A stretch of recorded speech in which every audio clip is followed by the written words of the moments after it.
네 번째 세션은 고대 구로병원 김태호 선생님입니다.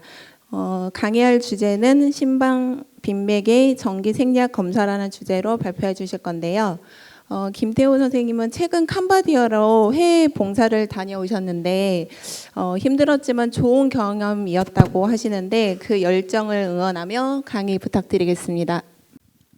예, 소개 말씀 감사합니다. 저는 고려대학교 구로병원 부정맥검사실에서 일하는 김태호입니다. 제목은 심실빈맥 정기 생리학 검사인데요. 조금 오늘 이제 기초 교육이고 좀 내용을 어렵지 않게 하려고 EGM이나 이런 거는 최대한 안 넣었습니다. 그래서 일단 심실빈맥 저희 항상 부정맥 EP 파트는 정의가 굉장히 엄격하고 중요해서 정의만 간단하게 이제 언급하고 넘어가겠습니다. 심실빈맥은 3개 이상의 심실 조기 박동이 연속해서 100회 이상으로 나올 때 이제 심실빈맥이라고 하고요. 이러한 특징들이 있는데 가장 중요하게 보실 거는 이제 왼쪽 위에 방실해리라고 하는 현상이 관찰될 수가 있다는 겁니다. 이제 뒤에 슬라이드에서도 이제 언급을 하겠지만 그 심실 빈맥과 상심실성 빈맥인데 이제 와이드 QRS 타키카디아, QRS가 넓어지는 실제로는 심방에서 나오는 빈맥이랑 구분을 할 때 이런 심실 빈맥의 특징이 굉장히 중요하게 심실 빈맥을 진단할 수 있게 도움이 되기 때문에 넣어놨고요. 밑에는 그냥 지속성이냐 비지속성이냐, VT의 모양이 하나만 나오냐 여러 개 나오냐 이런 정도가 있겠습니다. 그래서 심실 빈맥을 앞서 말씀드렸던 것처럼 이제 상심실성 빈맥, WPW에서 이제 AF가 나온다든지 아니면 각 차단에 의해서 상심실성 빈맥이 이제 와이드 QRS 타키카디아가 나온 거랑 진짜 심실 빈맥이랑 이제 감별을 하는 게 이제 제일 중요한데 이런 특징이 있는데요. 제일 위쪽에 이제 AV 디소시에이션을 보시면 좋을 것 같습니다. 굉장히 이제 쉽게 말씀드리면 VT가 지나갈 때 QRS의 모양이 완전히 똑같지 않고 뭔가 중간중간 앞이나 뒤에 노치 같은 게 보였다 안 보였다 한다면 요거는 VT를 의심해봐도 좋겠다고 할 수 있겠습니다. 그 노치 같은 것들이 심방에 P웨이브가 얹어진 거기 때문에 그렇게 판단하시면 될 것 같고요. 밑에 보시는 캡처 비트랑 퓨전 비트는 다음 슬라이드에서 마저 설명을 하겠습니다. 그래서 사실 심실 빈맥을 상심실성 빈맥, 와이드 QRS 타키카디아랑 감별하는 방법이 이제 굉장히 여러 가지가 나와 있는데 저희가 이제 사실 다 아는 것도 조금 어렵고 이제 실제로 일하면서 쉽게 외울 수도 있고 써먹을 수 있는 이제 몇 가지 꿀팁을 조금 소개를 하자면 맨 위에 컨커런스는 이제 QRS의 방향이라고 생각하시면 되는데요. 흉부 유도에서 특히 흉부 유도에서 V1부터 V6가 QRS가 전부 다 이제 아래쪽으로 가거나 위쪽으로 갈 때 요거는 거의 다 이제 VT다, 와이드 QRS 타키카디아가 아니라 그러니까 상심실성 빈맥이 아니라 VT다라고 생각을 하시면 될 것 같고요. 왼쪽에 보시면 그래서 모든 VT가 이렇게 흉부 유도가 다 이렇진 않은데 만약에 이렇게 V1부터 V6가 다 네거티브 또는 포지티브는 요거는 이제 높은 확률로 90% 이상으로 VT다라고 이해를 하시면 될 것 같습니다. 그리고 이제 RS 레이시오가 R 시작부터 이제 QRS의 S까지가 100ms 이상이다. 그럼 요거는 이제 정상적인 전도 경로를 따른 게 아니라 이제 더 VT다. 이렇게 이해를 하시면 될 것 같고요.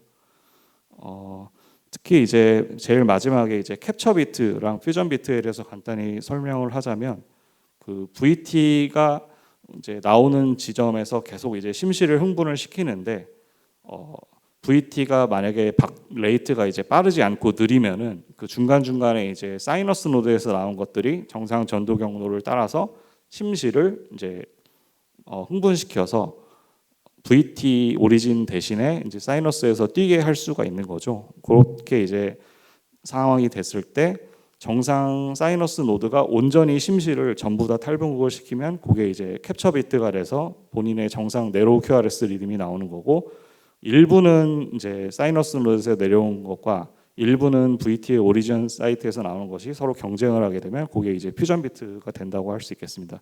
그래서 VT 레이트가 조금 느릴 때 운 좋게 이제 감별할 수 있는 감별법이라고 하겠습니다.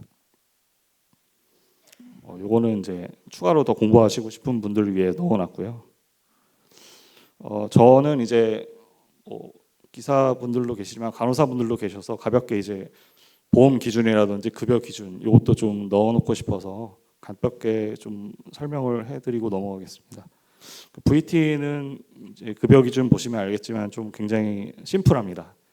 VT가 일단 나왔다. 그러면 이제 어블레이션이 어지간하면 된다라고 생각하시면 될 것 같습니다.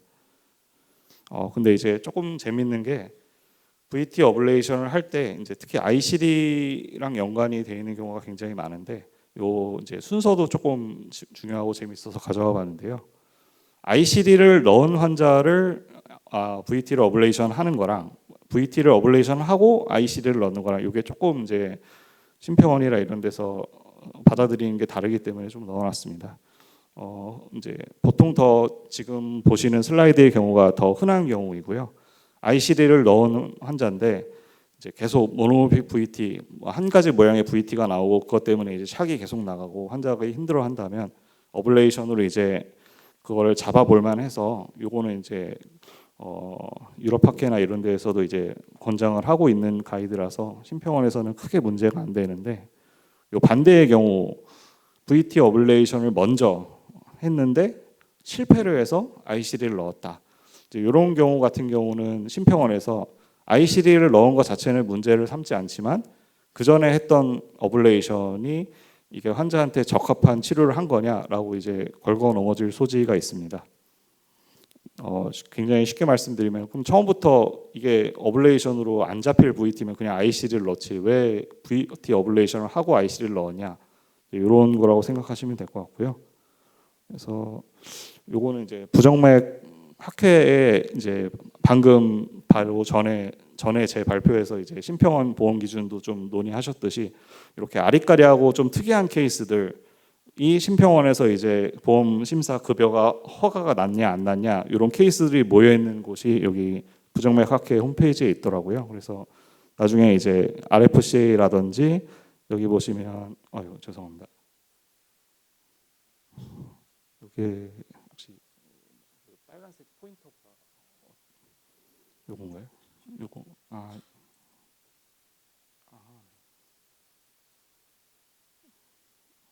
예, 레이저 포인터 쓰느라 감사합니다. 예. 그래서 이렇게 이제 인공심박동기랑 ICD 같은 경우도 보험 정보가 있으니까 참고하시면 좋을 것 같고요. 그래서 하나 가져와 봤는데 뭐 그냥 간단하게 요약을 하자면 어블레이션 2번 했는데 둘 다 페일해가지고 ICD를 넣었는데 이게 보험 심사를 들어갔고 결론적으로는 이제 맨 처음에 어블레이션 한 거랑 리두까지도 다 인정을 하고 ICD 넣은 것도 인정을 하겠다. 이런 것들이 이제 보험 심사에 실려 있더라고요. 참고하시면 될 것 같고요. 그다음에 이제 사실 VT랑 PVC는 뭐 계속 나오냐 아니면 한두 개씩 나오냐의 차이라서 이제 PVC도 같이 다루는데 PVC의 보험 기준은 크게 이제 두 가지 정도 기억하시면 될 것 같습니다. 첫 번째는 이제 일단 어블레이션을 하기 전에 약을 먼저 썼냐. 그래서 2개월 정도 이제 항부정맥제를 썼는데도 홀터나 이런 데서 15% 이상이 나왔냐. 이게 이제 굉장히 중요하다고 할 수 있고요. CRT 같은 경우는 CRT 이미 넣고 있는 환자는 PVC 버든이 10%만 돼도 이제 어블레이션이 가능하다 정도 아시면 될 것 같고요. 근데 이제 하시다 보면 우리는 EF 안 따졌는데 그냥 PVC 시술 하던데? 라고 이제 궁금하실 수 있겠는데 바로 다음 슬라이드에 그래서 하도 이제 환자분들이 힘들어하시는 분들이 많아서 이런 병들은 증상이 심하면 그냥 EF가 노말이라도 그래도 약 먹고도 계속 나오거나 이러면 PVC 어블레이션을 하게끔 보험 기준이 되어 있습니다. 그래서 요거는 이제 유럽 ESC 가이드라인인데요. 대부분의 경우에서 그래서 이제 PVC나 VT 어블레이션이 클래스 1 권장된다라는 것을 아실 수가 있고요. 유일하게 메인 아래쪽을 보시면 이제 클래스 2B로 되어 있는 게 이제 하지 않으면 안 하는 게 낫지 않을까라는 뜻인데 이제 증상이 없고 LV 펑션, EF도 괜찮고 근데 PVC만 많이 나온다. 그러면 이제 그거는 이제 굳이 그냥 어블레이션 안 하고 뭐 지켜보거나 이런 게 낫지 않을까. 이렇게 이제 제시를 하고 있습니다. 그래서 이거는 제가 제미나이한테 만들려고 한 건데 저도 이제 PSVT면 기분이 좋은데 교수님께서 VT 수를 잡았다 이러면 괜히 마음이 무겁고 막 심장이 떨리고 저녁 약속 있으면 취소해야 될 것 같고, 그래서 좀 VT 수술이 사실 굉장히 어려운 점이 많아서 가져와 봤고요. 그래서 이제 왜 VT 수술이 어렵냐? 뭐 PSVT랑은 다르게 PSVT는 뭐 나오는 카테터가 정해져 있고 펑처도 정해져 있고 뭐 시스도 정해져 있는데, 사실 VT는 어디서 나오냐, 뭐 어떻게 나오냐에 따라서 이제 매번 카테터도 바뀌고 웰핑 카테터도 바뀌고 뭐 약도 바뀌고 이러기 때문에 저희가 정해진 일관성이 없어서, 그리고 환자들 VT 하시는 분들도 좀 상태가 안 좋으신 분들도 있잖아요. 뭐 어레스트 날 수도 있고, 그래서 그런 것들이 이제 시술에 어려움이 되는 부분인데, 그거를 이제 조금 더 요거 알고 가시면 좀 쉬워질 것 같습니다. 그래서 일단 설명을 하자면 VT는 크게 두 가지를 포인트로 잡고 시술 전에 이제 준비를 하시면 될 것 같은데요. 첫 번째는 발생 원인이 무엇인가, 이 VT가 어떻게 나오는 건가, 뭐 포컬로 나오는 건지 아니면 리엔트리성으로 나오는 건지, 요걸로 이제 첫 번째로 생각을 하셔야 되고요. 그래서 밑에 보시면 VT 유발법이라고 해서 리엔트리성으로 VT가 나온다. 그러면 이제 뭐 VEST라든지 A 엑스트라 페이싱을 줘서 유발이 잘 되겠구나. 또는 이제 포컬로 이제 뭔가 아까 지난 강의에서 설명하셨듯이 어브노멀 오토메시티나 뭐 그런 것들은 이제 약물로 이제 반응이 잘 되겠구나. 대표적으로 VT 말고 이제 PVC 같은 경우에 이제 이런 것들을 조심하시면 되는데, 어떤 교수님들은 PVC 할 때는 꼭 환자를 재우지 말라고 한다. 왜냐하면 이제 환자가 자버리면 PVC가 안 나오니까. 이렇게 이제 PVC가 숨어버리는 게 부경감 신경이라든지 베일갈톤 같은 거에 영향을 받아서 PVC 환자를 재우거나 이러면 숨어버리는 경우가 있어가지고요. 환자를 이제 재우지 않고 하는 교수님들은 이런 이유 때문에 재우지 않는 거라고 생각하시면 좋을 것 같습니다. 그래서 이소프렐 같은 걸 쓰면 이제 PVC가 좀 드르륵 튀어나오기 시작하고요. 그 다음에 보실 거는 이제 발생 위치가 어디인가. VT나 PVC 같은 경우는 이제 어디서 나오는지를 정확하게 판단하실 수 있으면 사실 시술의 절반을 먹고 들어갈 수 있을 정도로 굉장히 중요합니다. 왜냐하면 이 VT나 PVC가 RV에서만 나오는 걸 확신하게 된다면 아테리 펑처 같은 것도 할 필요가 없고, 뭐 그런 것들도 준비 안 해도 되고, 만약에 이제 LV에서 나온다 그러면 septal 펑처를 할 것이냐 아니면 트랜스 아올틱 펑처를 할 것이냐, 여기서부터 이제 고민을 해야 되기 때문에 VT의 발생 위치가 어디인지 아는 것도 굉장히 중요할 것 같습니다. 그래서 이렇게 장황하게 설명을 했는데, 사실은 거의 둘이 뭐 발생 원인이 곧 발생 위치인 경우가 많아서 둘이 그냥 한 몸처럼 생각해 주시면 될 것 같고요. 그래서 이게 이제 새로 추가된 슬라이드인데요. 오늘 이제 이 VT 심전도를 보시고 이 VT가 심실에 어디서 나오는지를 판단하는 법을 배우고만 가셔도 오늘 강의에서 성과가 좀 많이 클 거라고 생각을 합니다. 이게 실제로 굉장히 중요하고요. 그래서 굉장히 간단하게 설명하면은 사지유도와 이제 흉부유도로 나눌 수가 있는데, 사지유도 같은 거를 보시면 1유도를 가지고 이 VT나 PVC가 우심실에서 나오는지 좌심실에서 나오는지를 알 수가 있고요. 이제 여기는 AVF만 적혀 있지만 사실 하부 유도는 투스레 AVF죠. 그래서 투스레 AVF가 파지티브인지 네거티브인지 요걸 가지고 PVC나 VT가 심실의 위쪽에서 나오는지 아래쪽에서 나오는지 요거를 이제 알 수가 있습니다.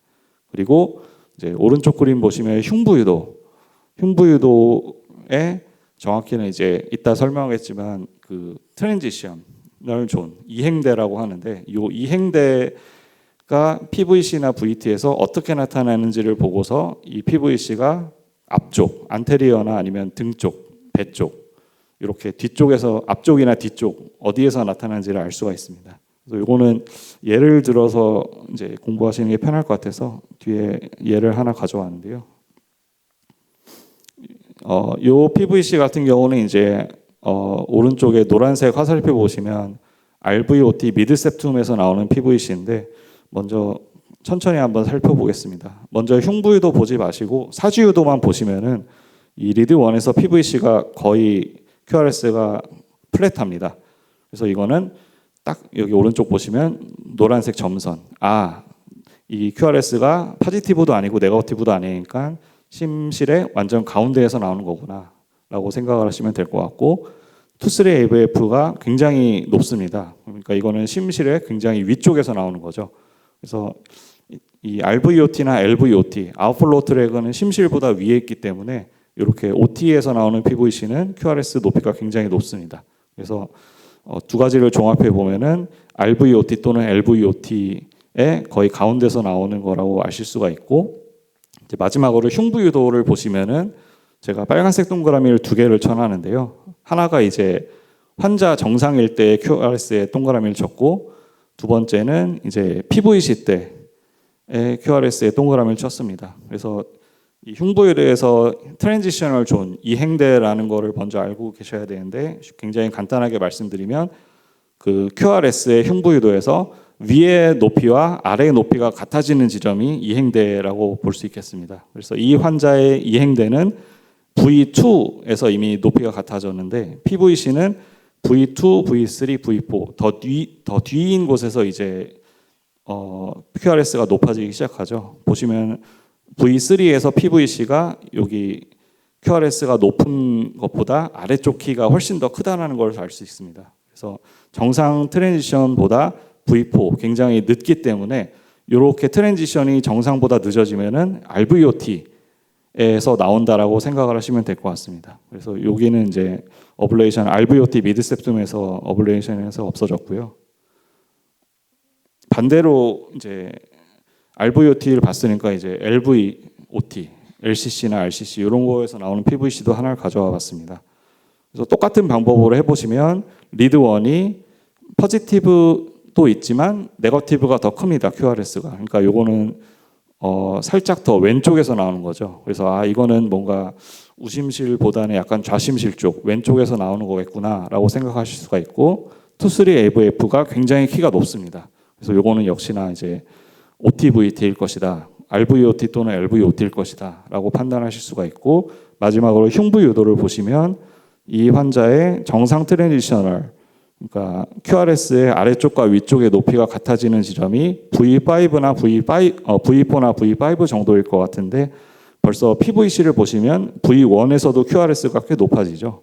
그래서 V3에서 이제 QRS가 아래의 높이보다 위의 높이가 올라가기 때문에 환자의 트랜지션, 이행대보다 더 앞선 것을 알 수 있습니다. 이렇게 되는 경우는 이제 트랜지션이 앞설수록 점점점 등 쪽으로 PVC가 나온다고 생각을 하시면 될 것 같습니다. 그래서 이 환자 같은 경우는 이제 LCC에서 어블레이션에서 잘 PVC를 없앴고요. 이제 어려운 것도 좀 가져와 봤습니다.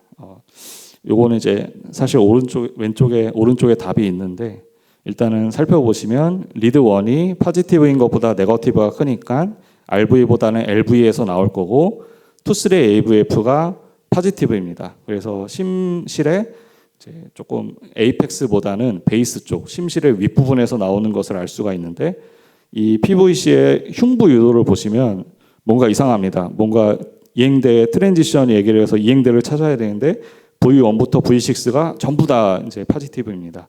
이렇게 어브노멀한 경우는 이거는 OT에서 나오는 PVC가 아니구나, 집에 늦게 가겠구나, 저녁 약속 취소해야겠구나 라고 이제 생각을 하시면 될 것 같고, 그래서 약간 이제 PVC가 나올 만한 곳을 범위를 좁혀보면 이렇게 노란색 원에 있는 곳을 다 약간 이제 넓게 확정하면 이렇게 노란색에 있는 곳에 초점을 맞춰가지고 교수님들께서 시술을 하시겠구나, 아테리 펑처를 하시겠구나, 이렇게 이해를 하시면 될 것 같습니다. 그래서 이 PVC가 실제로 나온 곳은 아올타와 마이트랄 밸브의 사이 공간을 이제 아올토 마이트랄 컨티뉴이티라고 하는데, 여기서 이제 다행히도 바로 지난주에 원번으로 끝냈습니다.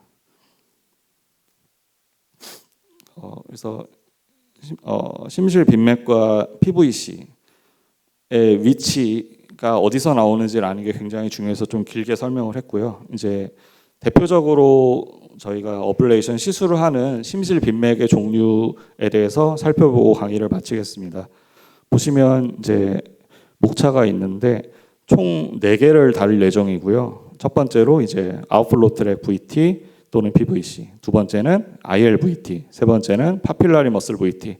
이게 이제 그나마 임상에서 이제 시술도 많이 하는 PVC나 VT이기 때문에 다뤘고, 제일 마지막은 이제 스칼 릴레이티드 VT나 PVC입니다.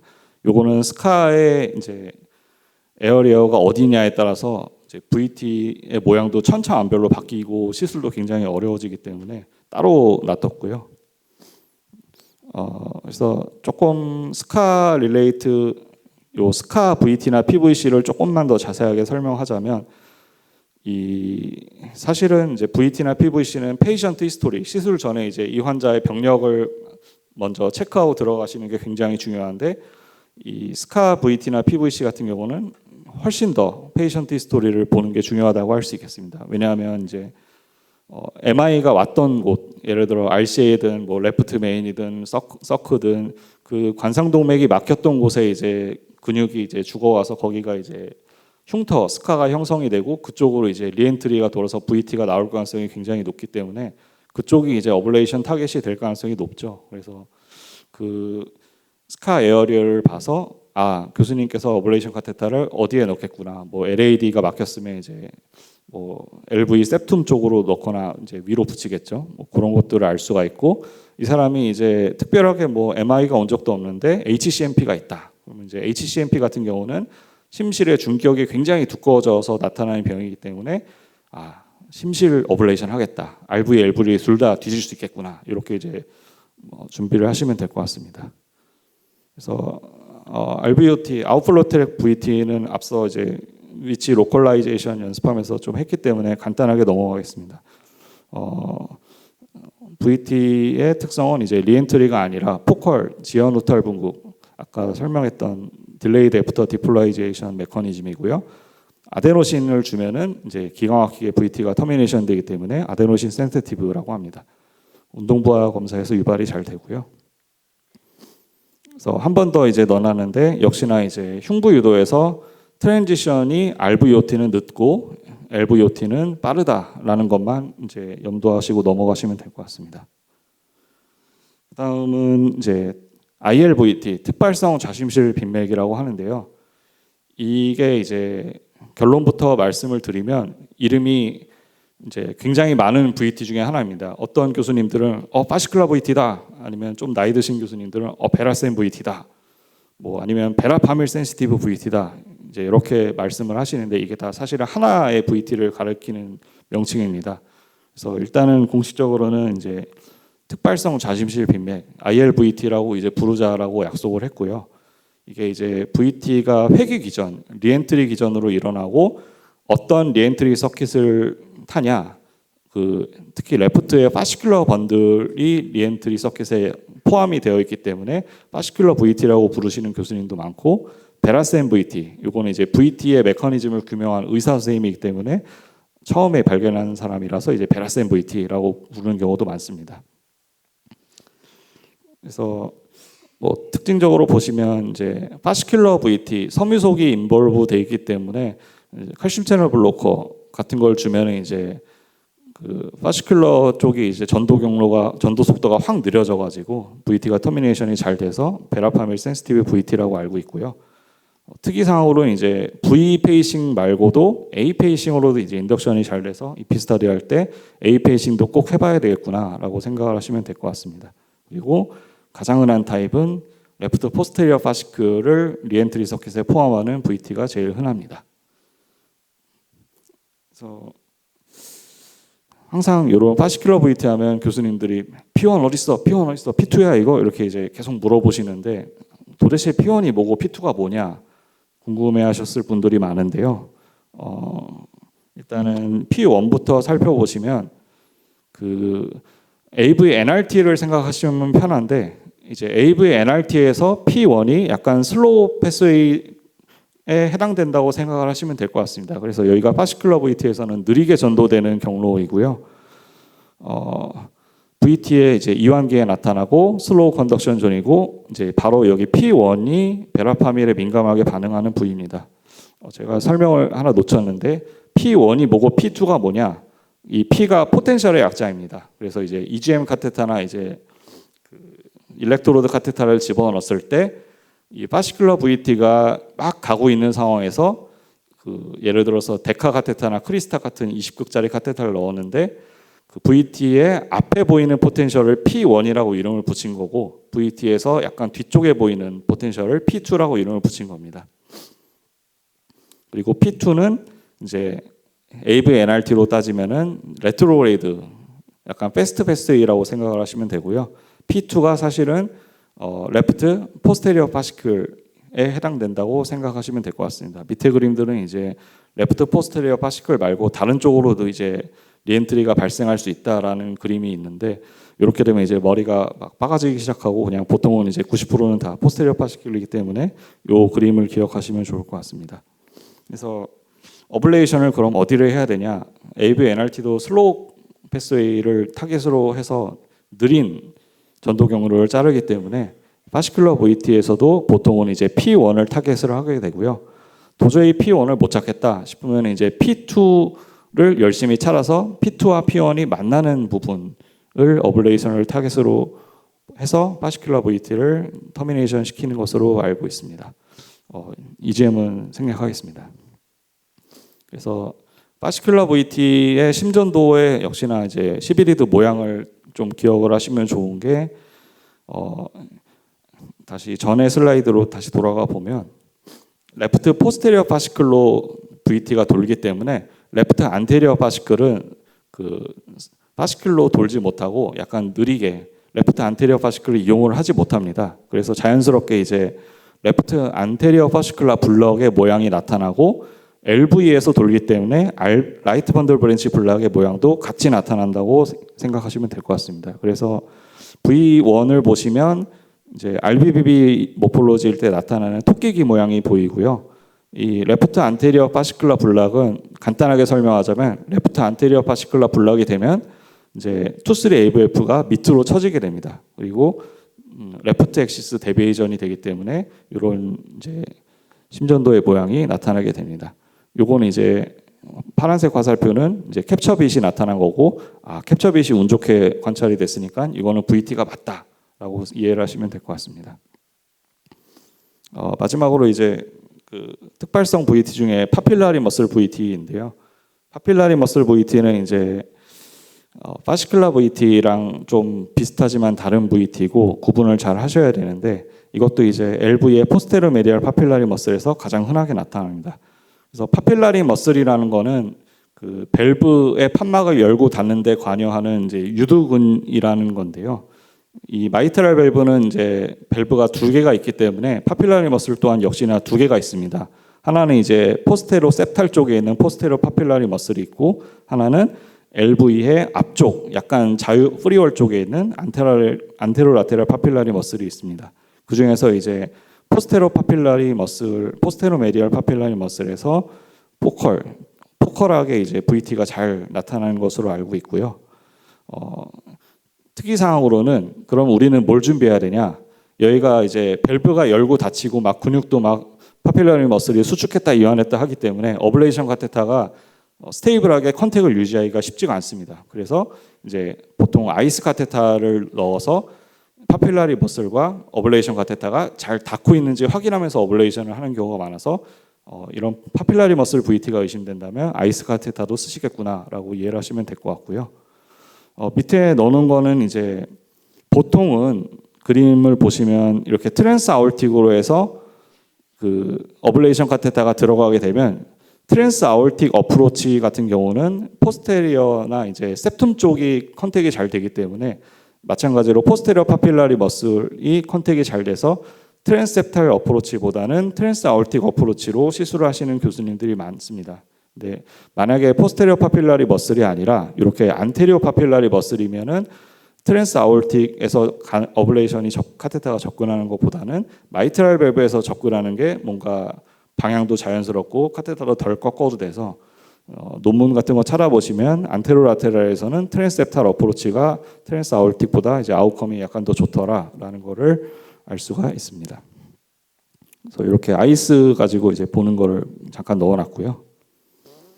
이것도 이제 슬슬 머리가 아파지니까 이제 간단하게만 설명을 하자면 파필라리 머슬과 파시큘라 VT는 심전도가 굉장히 비슷한 경우가 많은데 위치가 비슷한 곳에서 나오기 때문에 어떻게 구분하는지를 이제 팁을 두 개가 있는데 말씀드리면, 파필라리 머슬 VT 같은 경우에는 아무래도 파시클라 그 전도 경로에서 바로 나오는 게 아니기 때문에 QRS가 전도 경로를 전부 이용을 하지 못해서 조금 더 넓고 완만하게 나옵니다. QRS 모양이, 초기 모양이. 그 다음에 V1 유도에서 파시클라 VT는 전형적인 RBB 패턴이 나오는데 역시나 파필라리 머슬은 이제 전형적인 RBB 패턴이 아니고 QR 또는 모노페이직 R이 나온다. 이 정도만 기억을 하시면 될 것 같습니다.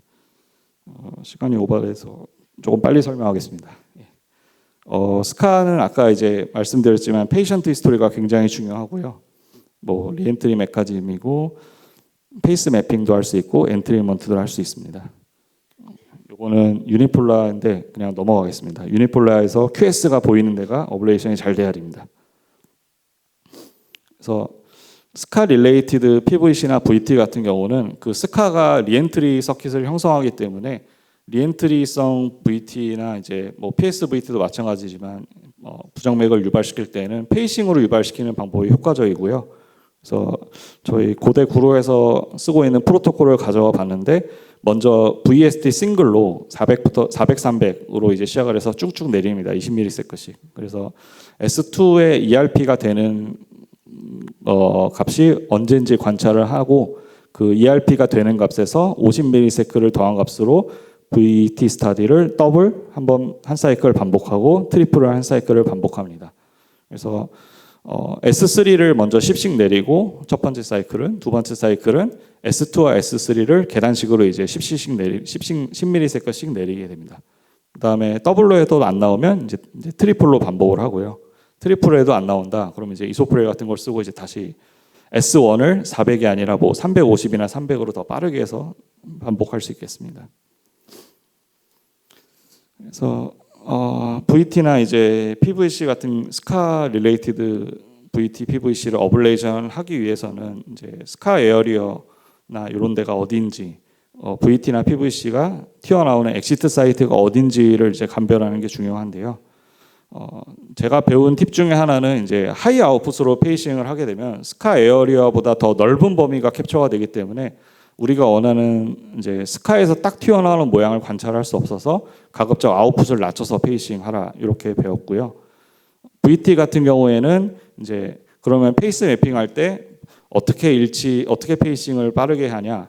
이제 VT 같은 경우는 타키카디아 사이클 렉스로 똑같이 페이싱을 해야지 페이스 매핑할 때 이제 일치 퍼센트가 잘 나오고 PVC 같은 경우는 이제 오른쪽 왼쪽 아래 그림 보시겠지만 사이너스 노드와 PVC가 나오는 커플링 인터벌로 페이싱을 하면 이제 페이스 매핑할 때 일치율이 가장 정확하게 본인의 PVC와 VT와 가장 맞게 나온다라고 알 수 있습니다. 그래서 요거 잠깐 넘어가고요. 그래서 이렇게 PVC, VT 때는 타키카디아 사이클 랭스로 페이싱을 하고 PVC는 커플링 인터벌로 페이싱을 하는 이유가 TR 퓨전이라는 현상 때문인데 요거는 작년 2025년 VT 심포지움에서 신호다 교수님이 이제 가져와서 발표한 건데 QRS 다음에 T 웨이브가 나오는데 VT 같은 경우는 타키카디아 사이클 랭스랑 다르게 조금 더 느리거나 조금 더 빠르게 페이싱을 하면 그 다음 QRS가 앞에 거의 T 웨이브에 얹어지는 위치가 다르기 때문에 페이스 매핑의 퍼센테이지가 달라진다라고 이해를 하시면 될 것 같고요. 그래서 VT 사이클 랭스랑 똑같이 페이싱을 하는 이유가 VT 때 T 웨이브에 얹어지는 QRS 위치를 똑같이 하면은 이제 VT 페이스 매핑 때 똑같이 모양이 같기 때문에 페이스 매핑할 때 VT 사이클 랭스로 페이싱을 한다라고 이해를 하시면 될 것 같습니다. VT 엔트레인먼트인데 이거 그냥 가볍게 보시면 될 것 같고요. 기본적으로 엔트레인먼트를 한 다음에 포스트 페이싱 인터벌에서 타키카디아 사이클 랭스를 뺀 게 30ms보다 크면은 이제 굉장히 먼 곳에서 페이싱해서 여기 이제 엔트레인먼트 그 슬로우 패스의 서킷이나 VT 서킷에 이제 멀다라고 이해를 하시면 될 것 같고요. 요거는 이제 VT 엔트레인을 했을 때 잘 안 된 예시를 가져왔습니다. 보시면 이제 포스트 페이싱 인터벌에서 타키카디아 사이클 랭스, 여기가 포스트 페이싱 인터벌에서 타키카디아 사이클 랭스를 뺐는데 92ms, 굉장히 30ms보다 멀어서 엄청 먼 곳에서 이제 페이싱을 했다라는 것을 알 수 있고요. 스팀 투 QRS와 EGM 투 QRS도 차이가 나서 여기가 좋은 어블레이션 사이트가 아닌 것을 알 수 있습니다.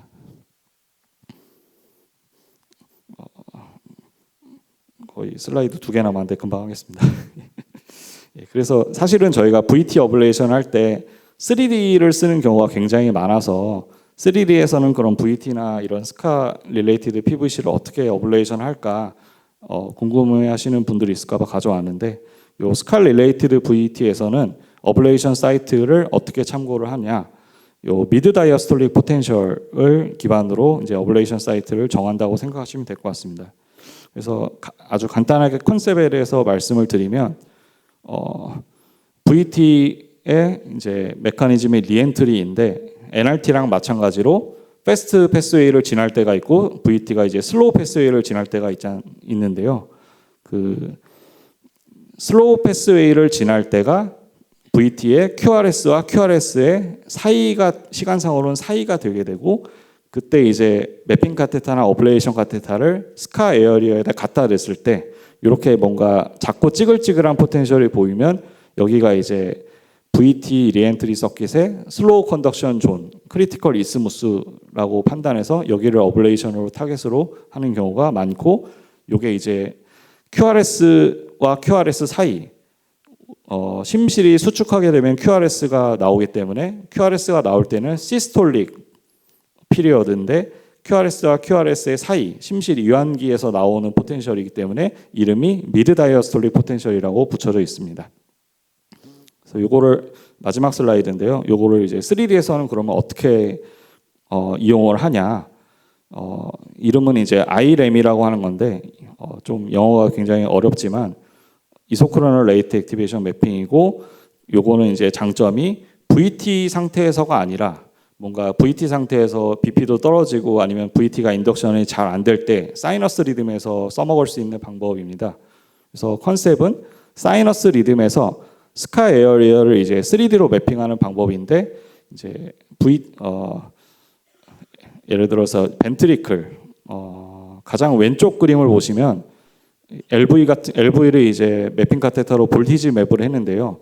여기 전부 다 빨간 걸 알 수 있습니다. 그래서 여길 그럼 다 지지냐? 여기가 다 스카 에어리어인데 로우 볼티지인데, 그렇지 않고 사이너스 상태에서 이제 정상적인 심실이면은 이제 전도 경로 컨덕션 시스템에서부터 이제 순차적으로 컨덕션이 돼서 동일한 속도로 이제 심실이 흥분이 돼야 되는데, 가운데 그림 보시면은 이 보라색 존이 제일 늦게 심실로 자극이 컨덕션이 전달이 돼서 가장 늦게 액티베이션을 하는 것을 알 수가 있습니다. 그래서 이렇게 늦게 액티베이션을 하는 이유는 그 주변에 스카 에어리어라든지 뭔가 이제 손상받은 근육 때문에 이쪽으로 이제 자극이 전달되는 게 방해가 돼서 여기가 가장 늦게 활성화가 되는 거고요.